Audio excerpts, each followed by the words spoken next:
Assalamualaikum warahmatullahi wabarakatuh. Kali ini saya akan mencoba install Windows Mode bernama Atlas OS. Atlas OS ini tuh gak ada hubungannya sama Atlas merek sarung. Kapan ya ada Wadimor OS? Berbeda dengan Windows versi mod lainnya seperti Ghost Spectre, Atlas OS ini itu legal dan juga floss. Jadi Atlas OS ini itu lebih aman dibandingkan Windows versi mod lainnya. Yang floss itu hanya alatnya saja, kalau Windowsnya tetap non-floss. Tapi, sayangnya hal itu membuat cara pasang Atlas OS ini tuh sedikit berbeda dibandingkan Windows Mode lainnya. Namun, caranya masih relatif mudah. Masih lebih gampang dibandingkan install Arch Linux, apalagi Gentoo. Atlas OS ini itu sebenarnya hanya alat yang mengubah Windows menjadi Atlas OS. Jadi, kalian harus menginstal Windows 10 atau Windows 11 asli terlebih dahulu. Berbeda dengan Windows Mode lainnya yang sudah berbentuk ISO tinggal dipasang. Saya akan pakai Windows 10. Untuk menginstalnya, kalian bisa menggunakan Rufus. Tapi kali ini saya akan pakai cara yang sedikit berbeda. Saya akan pakai Easy to Boot, karena awalnya saya pengen coba install Windows XP di laptopnya, tapi gagal. Untuk memasang Easy to Boot, kalian perlu download dari website resminya. Sesudah itu, jalankan Easy to Boot dan ikuti instruksinya. Pastikan kalian memilih bodi flash disk yang benar. Jangan sampai salah format. Setelah memilih bodi flash disk, alat ini akan otomatis memformat flash disknya dan memasang Easy to Boot di flash disknya. Ini prosesnya cukup lama, jadi kalian harus sabar. Jika sudah, maka akan ada dua partisi di flash disknya. Kalian bisa langsung copy ISO-nya ke folder sesuai versi Windows-nya. Saya akan pasang Windows 10, jadi saya copy ISO-nya ke folder Windows 10. Setelah mengcopy file ISO ke flash disk, run flash disknya siap digunakan untuk install ulang. Kelebihan Easy to Boot dibandingkan Rufus adalah Easy to Boot ini tuh bisa muat beberapa ISO Windows lebih dari satu. Jadi kalian bisa memiliki hampir semua versi Windows dalam satu flash disk. Selain itu memasukkan ISO-nya juga lebih mudah, gak harus di flash ulang seperti Rufus. Setelah bodi flash disknya siap, sekarang kita bisa coba colok flash disk ke laptopnya. Tentu saja harus diputar-putar dulu berkali-kali sampai nyolok. Dan setelah terpasang, jangan lupa set booting pertamanya ke flash disk. Jika sukses, maka akan muncul splash screen Easy to Boot. Setelah tampilan Easy to Boot muncul, kalian bisa milih ISO OS yang kalian inginkan.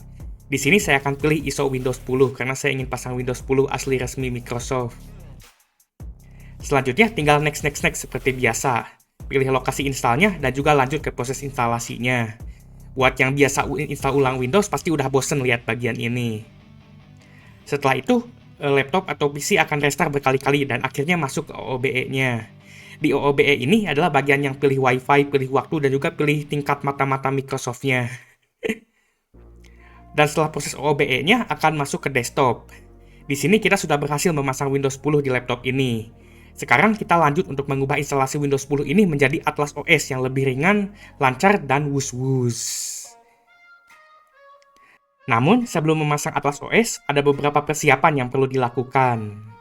Pertama, kalian perlu update Windows ke versi terbaru. Karena setelah dipasang Atlas OS ini tuh ada kemungkinan nggak bisa update. Jadi siapkan kuota yang banyak atau maling wifi tetangga buat download Windows update-nya. Pastikan semua update-nya sudah terpasang. Tapi bagi saya ini belum selesai. Sayangnya driver VGA laptop ini tuh gak otomatis keinstall. Jadi saya OTW cari driver Intel HD 3000 dulu. Dan saya coba pasang di laptop ini. Alasannya karena saya perlu driver VGA-nya biar laptop ini tuh bisa ngeluarin gambarnya ke HDMI. Karena saya gak mau ngerekam layar laptopnya terus pakai HP, jadi burik kelihatannya. Setelah drivernya keinstall, saya bisa lanjut pakai HDMI dan rekam langsung layar laptopnya. Dan sekarang kita sudah siap untuk memasang gajah duduk OS, Atlas OS. Untuk mulai pasang Atlas OS, pertama kalian pergi ke website resminya Atlas OS. Kalian bisa lihat, katanya Atlas OS ini tuh dibuat untuk gaming. Lalu download Atlas OS Playbook, dan juga AME. Kedua alat ini tuh penting untuk mengubah Windows menjadi Atlas OS. Tapi sebelum kalian bisa pakai Atlas OS, kalian harus dan wajib mengaktifasi Windows kalian. Selain biar gak ada watermark ganggu, Atlas OS ini tuh mewajibkan Windows sudah diaktifasi. Di sini saya gak akan kasih tahu caranya. Kalian juga harusnya udah tahu sendiri sih kayak gimana cara buat aktifinnya. Setelah kedua bahan tersebut di-download dan Windows kalian diaktifasi, sekarang buka aplikasi AME. Lalu di aplikasi AME import Playbook Atlas OS yang tadi di-download. Setelah import Playbooknya, kalian perlu mematikan keamanan Windows. Pastikan untuk menonaktifkan semua bagian dari Windows Defender. Kalau udah, nanti bakal otomatis bisa lanjut di AME-nya. Dan selanjutnya Ame bakal ngecek kalau Windows kalian udah diaktifasi atau belum. Ini alasan kenapa tadi saya bilang harus diaktifasi dulu, karena beneran dicek sama alat Ame ini. Setelah ini, kalian akan mengatur bagian apa aja yang mau dihapus dari Windows. Kalian bisa mematikan mitigasi dan juga Windows Defender yang bikin PC kentang jadul auto nge-lag. Dan juga kalian bisa hapus Microsoft Edge. Di Atlas OS, kalian bisa kontrol apa aja yang dihapus dan tetap ada. Selanjutnya, ini akan memakan waktu cukup lama dan bisa lama banget tergantung spek PC atau laptopnya. Kalau kentang auto lama. Ini salah satu kekurangan dari Atlas OS ini dibandingkan Windows Phone yang udah jadi. Di sini alat Ame ini akan menghapus sampah-sampah yang ada di Windows sesuai yang kalian pilih sebelumnya. Selama proses ini berjalan, jangan sampai mati di tengah jalan PC atau laptopnya. Jadi kalau yang pakai PC atau baterai laptopnya udah rusak seperti saya, auto ketar-ketir kalau PLN-nya tiba-tiba matiin listrik di rumah kalian. Dan akhirnya setelah prosesnya beres, kalian diminta untuk restart komputernya. Ini fungsinya untuk menyelesaikan instalasi Atlas OS-nya.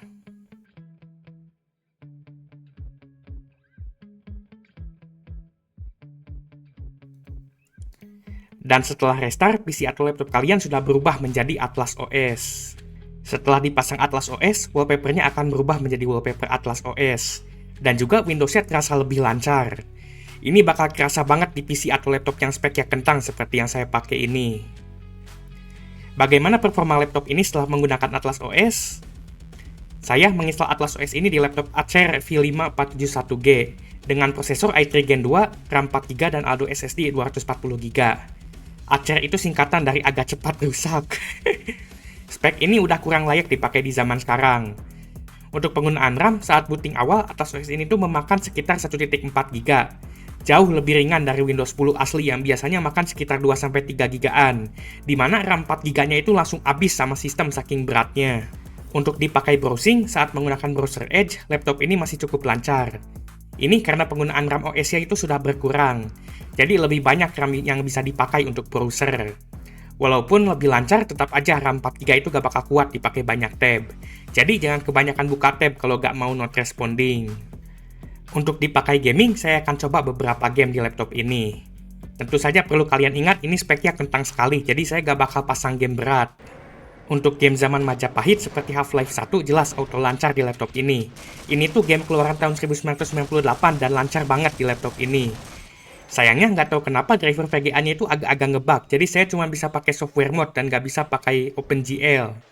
Jadi sebenarnya saat saya mainin game ini, VGA Intel HD-nya itu nggak fungsi.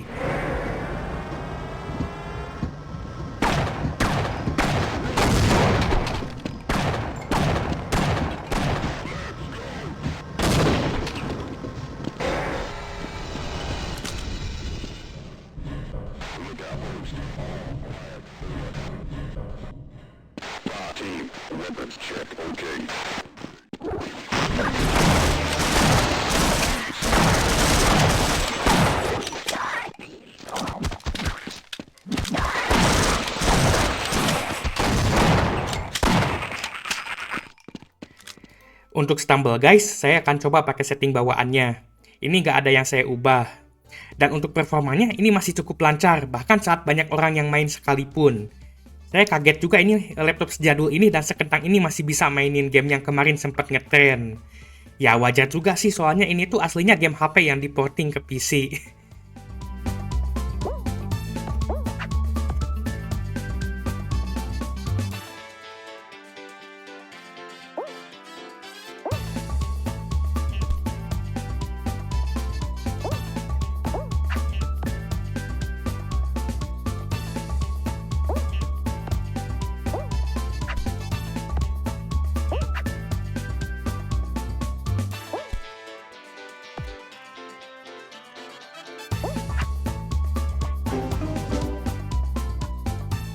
Untuk Half-Life 2, laptop ini masih cukup lancar.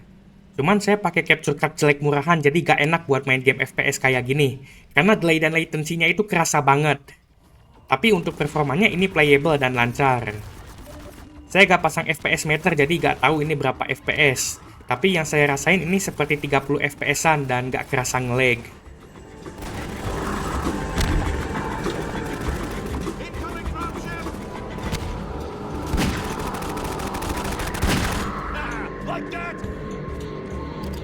Take this med kit.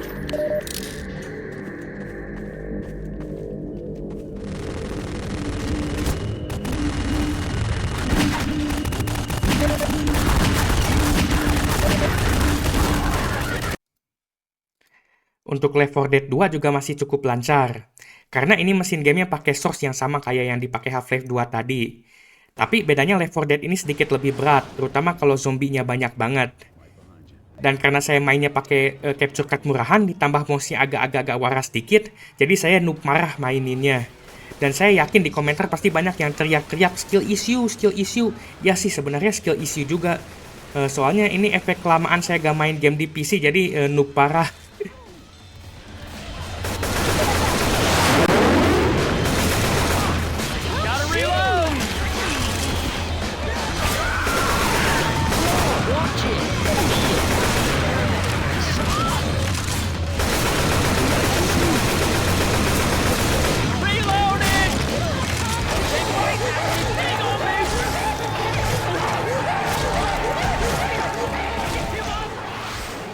Dan terakhir untuk Minecraft, kemarin pas kita coba di Ubuntu di laptop ini, kita bisa main Minecraft cukup lancar sampai saya tuh kaget. Tapi di Windows ini malah gak bisa sama sekali, malah muncul error. Kemungkinan besar ini karena driver VGA Intel HD 3000 di Windows itu jelek dan gak support Minecraft versi terbaru. Jadi kalau mau main Minecraft di laptop ini, mending pakai Linux aja. Kalian bisa lihat video saya menginstal Ubuntu di laptop ini di channel saya. Apakah worth it untuk memasang Atlas OS di komputer atau laptop kalian? Jika kalian memiliki PC atau laptop yang kentang seperti yang saya pakai ini, menurut saya sangat worth it. Terutama jika kalian masih bertergantungan sama Windows dan gak bisa pakai Linux. Tapi kalau kalian masih awam dan PC-nya masih mampu jalanin Windows asli, sebaiknya pakai Windows asli aja, gak perlu pasang mod kayak gini. Karena akan rawan error diakibatkan banyak fitur yang dihapus. Ini berlaku untuk semua Windows mod, tidak hanya Atlas OS aja. Alasan utama untuk pakai Atlas OS dibandingkan Ghost Spectre dan Windows versi mod lainnya adalah Atlas OS ini tuh open source dan flawless. Jadi Atlas OS ini tuh lebih terjamin bebas dari virus dan semua orang bisa tahu alat-alat yang Atlas OS itu tuh kerjaannya ngapain aja, codingannya itu ngapain aja. Lebih transparan. Pakai Atlas OS ini juga lebih aman dari mata-mata atau spy-spy.